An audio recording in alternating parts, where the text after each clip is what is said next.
There was a bit of a dispute about the rounds being 12-3s or 10-2s. Can you just talk about that, please? Yeah, I mean, like I said, the press conference is not in a position to dictate the time of the fight. The fight's already at 136 pounds. She wanted to fight at 136 pounds, at 140 pounds. She wanted to be announced second in the ring. She wanted all these other, like, give away so many of my champion privileges. So she's not going to get everything her own way, basically. I think that's just business done properly. I can understand her wanting to do the weight and the rounds. Were you surprised she'd want to walk out second? Yeah, I know. It's a bit strange to put that in the contract. And even at the press conferences, you wanted to walk out second for press conferences.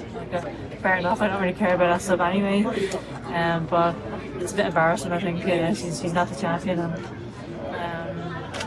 But it doesn't matter. Do you feel a knockout would in some ways justify you being the best fighter no matter what happens? It doesn't matter. I just want to win on Friday night, whether it's a knockout or a fight decision.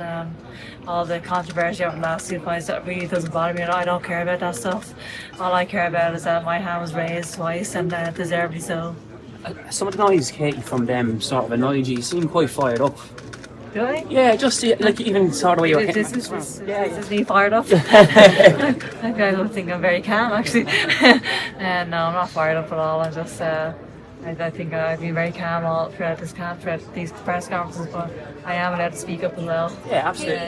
Saquon Jones with the Boxing Voice. In these trilogies with the men, the physicality has always been emphasized in the third fight, from Gotti Ward to Deontay Wilder Fury.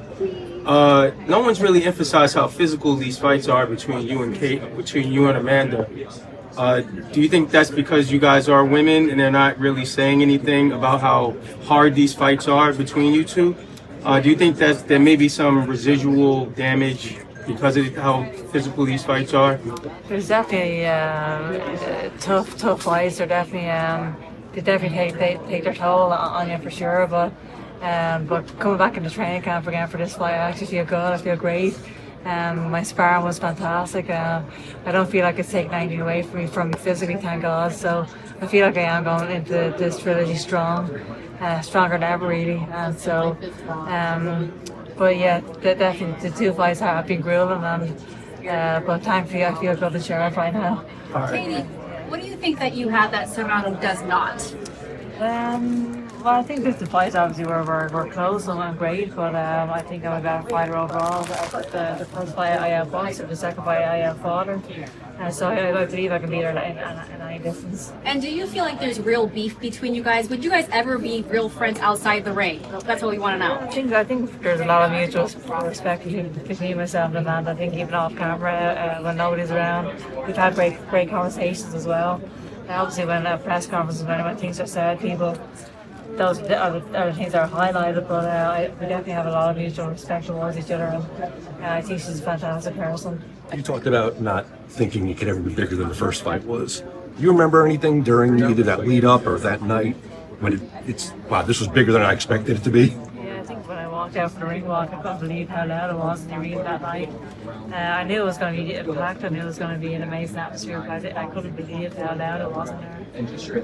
The whole fight itself is a blur. It always is, but just the atmosphere afterwards and just the applause that we got even afterwards. This is before the decision is even announced. So myself and Amanda were going around the ring arm in arm, just soaking in the applause from the crowd.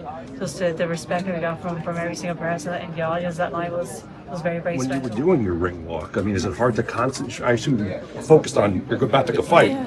Was it hard to do that with that amount of noise? Yeah, I think it was probably the longest ring walk in history the first night. I don't think it'll ever be that long ever again, but I was just trying to take it in and trying to take the atmosphere in. But I just pretty much am focusing on the fight as well, but obviously just trying to enjoy the moment also. These are huge nights that I dreamt of as a kid. It's amazing. Breaking barriers in women's boxing. That's it. Like I said, this is something that I dreamed of as a kid. I think every single female fighter in the world wants to be in the position that I'm in today. Because I don't take it for granted. I'm very, very grateful. And these are the nights that you dream of, basically. You look fabulous, Katie. I saw you twice in Ireland. Yeah. I enjoyed going there. How was it cutting weight though this time? It's fine. I mean, I feel good. I'm not a natural light welterweight anyway, so I'm stepping up in weight also. So I feel good and sharp. I'm pretty much on weight right now, thankfully. Katie, how important for you is this time around trying to look for a knockout to just, clear all the doubts from the last two fights? I don't need to clear any doubts. I am a deserved winner here. I'm standing here 2-0 against Amanda. I don't need to clear any doubts.